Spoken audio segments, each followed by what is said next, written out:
Please provide me some of the most necessary pointers on how to start investing in the Philippine stock market. Concern po yan ng isa sa ating mga followers. Number 1, ang gagawin mo, alamin mo yung investment. Invest in yourself. Kasi mahirap pasukin ang isang investment na hindi mo alam.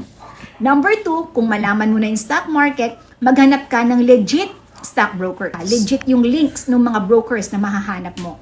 Magsimula ka na lang sa Philippine Stock Exchange website kasi nakalista na lahat doon yung mga legit stockbrokers.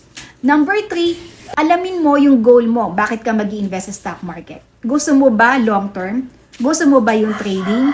Or gusto mo ba yung meron kang nakukuhang dividend? So, merong mga stocks na nagbibigay ng dividend. Depende. Merong annually, may semi-annual, may quarterly, pero walang guarantee.